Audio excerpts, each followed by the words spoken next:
जय हिंद साथियों, कैसे हैं सभी लोग। उम्मीद करता हूँ सभी मस्त होंगे, अपने शिक्षण कार्य में व्यस्त होंगे। स्वागत है आप सभी का सीटेट दिसंबर 2024 के एग्जाम में। और आज हम करने वाले हैं एसएसटी यानी सामाजिक विज्ञान के मोस्ट और इम्पॉर्टेंट क्वेश्चन, जो कि आपकी यह क्लास सीटेट एग्जाम के लिए बहुत ही इंपॉर्टेंट है। आप सभी को पता होगा, संपूर्ण एसएसटी कवर कर रहे हैं। क्लास जो है वह 13 है। चैनल पर जो भी नए हैं, चैनल को सब्सक्राइब कर लीजिए। चलिए समय को ना गंवाते हुए चलते हैं क्वेश्चन की तरफ। और आज का पहला क्वेश्चन है, अटलांटिक महासागर के विषय में निम्नलिखित तथ्य पढ़ें। ए है, यह अंग्रेजी के यस अक्षर के आकार का है। बी है, इसकी तटरेखा सरल रेखी व निर्बाध है। सी है, व्यापारिक दृष्टि से यह सबसे व्यस्त महासागर है। उपयुक्त कथनों में से कौन से सत्य हैं? ऑप्शन है केवल ए तथा बी, केवल बी तथा सी, केवल ए तथा सी, ए बी सी तीनों। तो कौन सा ऑप्शन राइट होगा? बताइए सभी इन चारों ऑप्शन में से कौन सा ऑप्शन सही होगा। क्वेश्चन को ध्यानपूर्वक पढ़िए और बताइए इन चारों ऑप्शन में से कौन सा ऑप्शन सही होगा। क्वेश्चन जो है बहुत ही इंपॉर्टेंट है।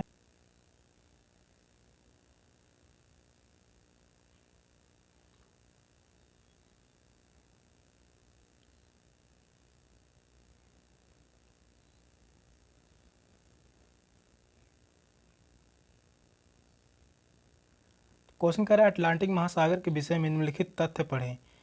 यह अंग्रेजी की यस अक्षर के आकार का है, यह बात सही है। इसकी तटरेखा सरल रेखी व निर्बाध है, यह बात गलत है।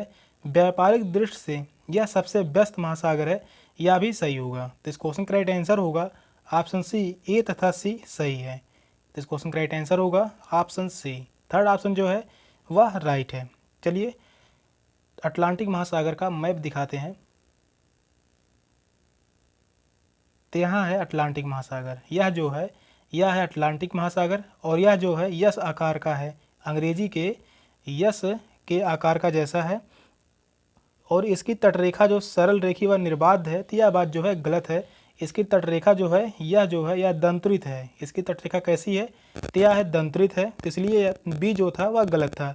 व्यापारिक दृष्टि से यह सबसे व्यस्त महासागर है, यह बात भी सही है। व्यापारिक दृष्टि से अटलांटिक महासागर सबसे व्यस्त महासागर है।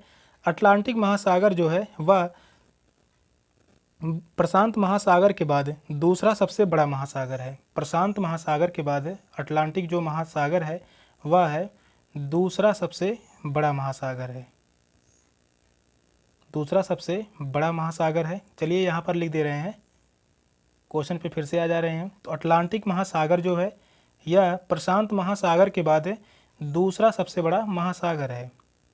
यह जो है दूसरा सबसे बड़ा महासागर है। पहले नंबर पर कौन है? पहला जो होगा वह होगा प्रशांत महासागर। प्रशांत महासागर पहले नंबर पर जो होगा प्रशांत महासागर, और दूसरे नंबर पर होगा अटलांटिक महासागर। इसमें पृथ्वी की धरातल का लगभग 20% भाग भूभाग से घिरा हुआ है। तो इस क्वेश्चन का राइट आंसर होगा ऑप्शन सी। ए तथा सी जो कथन है वह सही है। तो इस क्वेश्चन का राइट आंसर होगा ऑप्शन सी। नेक्स्ट क्वेश्चन है, सूफी संतों के मकबरों को कहा जाता है ईदगाह, खानगाह, इबादत खाह, दरगाह। कौन सा ऑप्शन राइट होगा? बताइए सभी इन चारों ऑप्शन में से कौन सा ऑप्शन सही होगा। यह भी क्वेश्चन जो है पूछा गया है।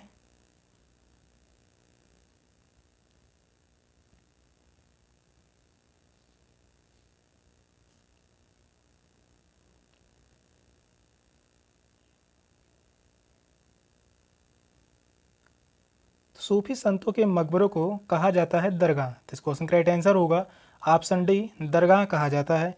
एक सूफी संत के मकबरों को दरगाह कहा जाता है। यह मुस्लिमों के धार्मिक स्थल में से एक है, जिसे सूफी संत की मृत्यु के पश्चात दरगाह के रूप में बनाया जाता है। तो इस क्वेश्चन का राइट आंसर होगा ऑप्शन डी। फोर्थ ऑप्शन जो है वह राइट है। नेक्स्ट क्वेश्चन है, निम्नलिखित में से कौन सा पूरा पाषाण स्थल है?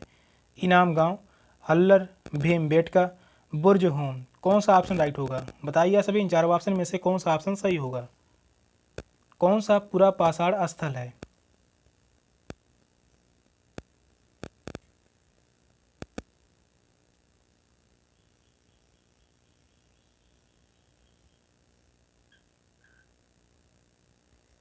तो वह है भीमबेटका। भीमबेटका जो है यह एक पूरा पाषाण स्थल है। तो इस क्वेश्चन का राइट आंसर होगा ऑप्शन सी।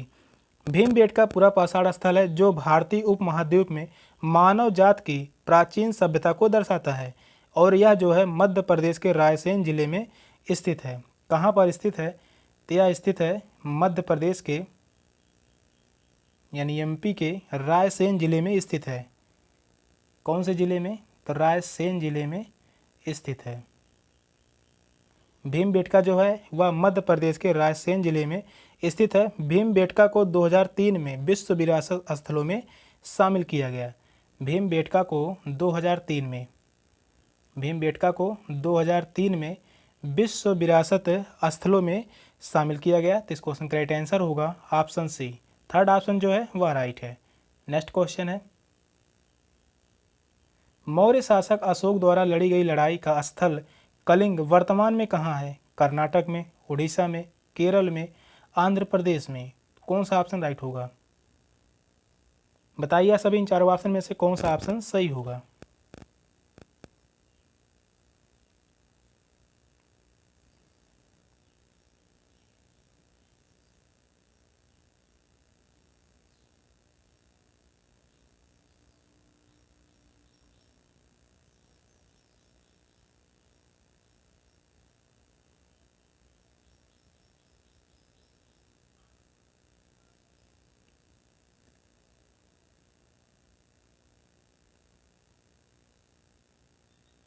अशोक द्वारा लड़ी गई लड़ाई का स्थल कलिंग वर्तमान में कहाँ है? तो वह है उड़ीसा राज्य में। तो इस क्वेश्चन का राइट आंसर होगा ऑप्शन बी, उड़ीसा राज्य में वर्तमान में स्थित है।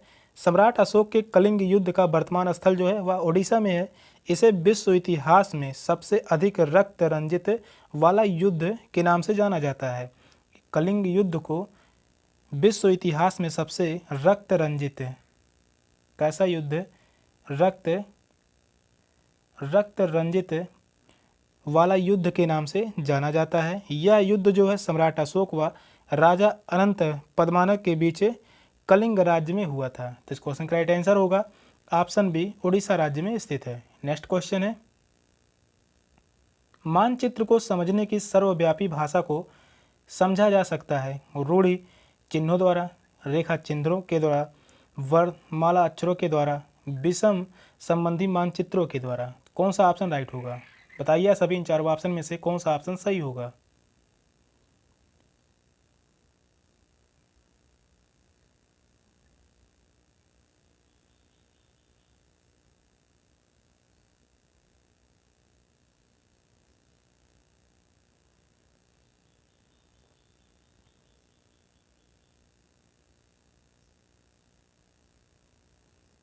मानचित्र को समझने की सर्वव्यापी भाषा को समझा जा सकता है रूढ़ चिन्हों द्वारा। तो इस क्वेश्चन का राइट आंसर होगा ऑप्शन ए, रूढ़ चिन्हों द्वारा। किसी मानचित्र की सर्वव्यापी भाषा को रूढ़ चिन्हों द्वारा समझा जा सकता है।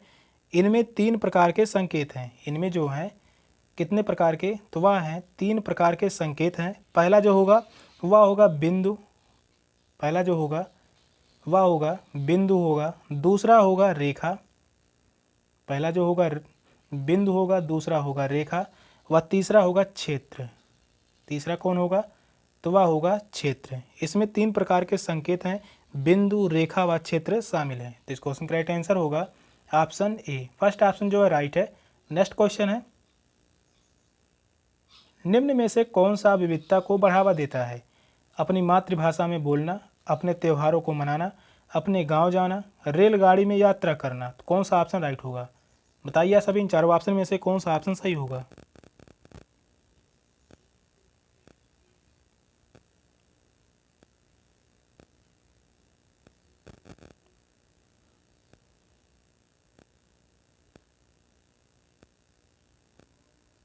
तो निम्न में से कौन सा विविधता को बढ़ावा देता है? तो वह है अपनी मातृभाषा में बोलना। तो इस क्वेश्चन का राइट आंसर होगा ऑप्शन ए, अपनी मातृभाषा में बोलना। मातृभाषा का अर्थ है किसी व्यक्ति के समाज व परिवार में बोली जाने वाली भाषा। और भारत में वर्तमान में लगभग 1562 मातृभाषाएं हैं। भारत में लगभग 1562 मातृभाषाएं हैं। तो इस क्वेश्चन का राइट आंसर होगा ऑप्शन ए। फर्स्ट ऑप्शन जो है वह राइट है। नेक्स्ट क्वेश्चन है,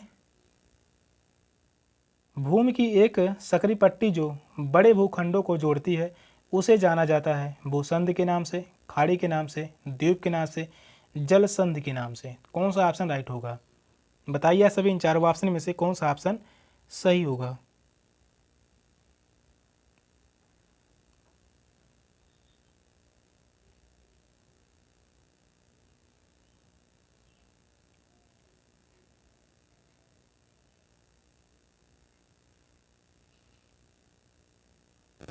तो भूमि की एक सकरी पट्टी जो दो बड़े भूखंडों को आपस में जोड़ती है उसे जाना जाता है भूसंधि के नाम से। तो इस क्वेश्चन का राइट आंसर होगा ऑप्शन ए भूसंधि। भूमि की सकरी पट्टी जो दो भूभागों को जोड़ती है उस स्थल को भूसंधि कहा जाता है। खाड़ी जो है, खाड़ी जो होता है वह तीन तरफ से स्थल होता है और एक तरफ से क्या होता है, जल। एक तरफ से जल भरा हुआ होता है और तीन तरफ से मतलब स्थल होता है, तो उसे क्या कहते हैं, खाड़ी कहते हैं। जैसे बंगाल की खाड़ी है। द्वीप जो होता है, द्वीप होता है एक छोटा सा भाग जो चारों तरफ से जल से घिरा हुआ हो। एक छोटा सा भाग जो चारों तरफ से जल से घिरा हुआ हो उसे क्या कहते हैं, तो उसे हम कहते हैं द्वीप। जल संधि जो है, जल संधि होगा जैसे भारत और श्रीलंका के बीच, भारत और श्रीलंका के बीच जो जल संधि है वह कौन सी जल संधि है, तो वह है पाक जल संधि है। तो इस क्वेश्चन का जो राइट आंसर होगा ऑप्शन ए भूसंधि। भूसंधि के नाम से जाना जाता है। नेक्स्ट क्वेश्चन है, सन 2012 निम्नलिखित में से किस प्रकार से भी लिखा जा सकता है? BC 2012, EC 2012, AD 2012, AP 2012। कौन सा ऑप्शन राइट होगा? पूछा है सन 2012 किस प्रकार से भी लिखा जा सकता है।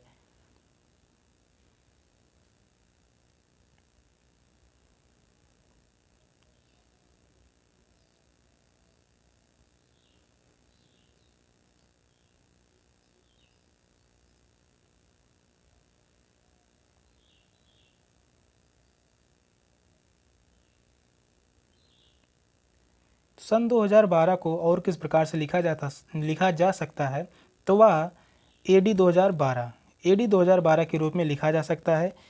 वर्ष 2012 को AD 2012 के रूप में लिखा जा सकता है। AD मतलब ईस्वी का पूरा नाम जो है अन्नो डोमिन है, अर्थात ईसा के जन्म के बाद का समय। ईस्वी का मतलब होता है ईसा के जन्म के बाद का समय।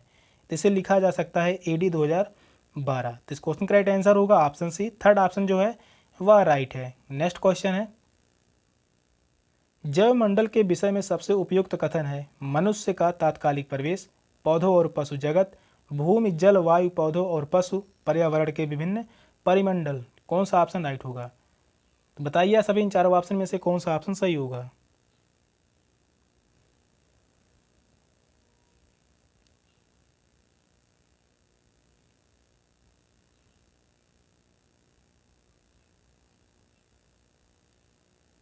क्वेश्चन कह रहा है जैवमंडल के विषय में सबसे उपयुक्त कथन है, तो वह है भूमि जल वायु पौधे और पशु। तो इस क्वेश्चन का राइट आंसर होगा ऑप्शन सी। भूमि जल वायु पौधे व पशु से मिलकर जैवमंडल बना है। इसे सर्वप्रथम 1875 में, इसे जो है सर्वप्रथम 1875 में भूगर्भ शास्त्री एडवर्ड स्यूस ने प्रतिपादित किया था। कौन थे? तो वह थे एडवर्ड स्यूस। एडवर्ड स्यूस ने प्रतिपादित किया था 1875 में। तो इस क्वेश्चन का राइट आंसर होगा ऑप्शन सी। थर्ड ऑप्शन जो है वह राइट है। नेक्स्ट क्वेश्चन है, निम्नलिखित में से कहाँ सभी अक्षांशों पर दोपहर का सूर्य वर्ष में कम से कम एक बार सीधा ऊपर से चमकता है? केवल कर्क रेखा और विषुवत रेखा के मध्य, केवल मकर रेखा और विषुवत रेखा के मध्य, कर्क रेखा और मकर रेखा के मध्य, आर्कटिक वृत्त अंटार्कटिका वृत्त के मध्य। कौन सा ऑप्शन राइट होगा? बताइए सभी इन चारों ऑप्शन में से कौन सा ऑप्शन सही होगा।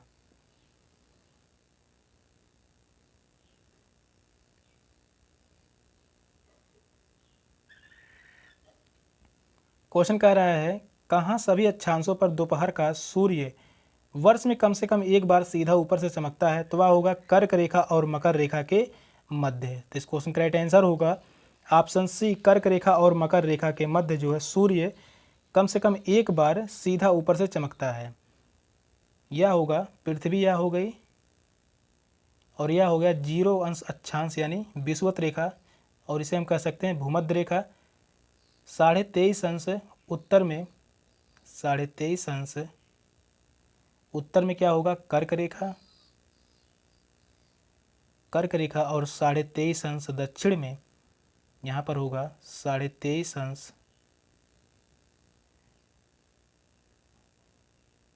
23.5 अंश क्या होगा दक्षिण में मकर रेखा,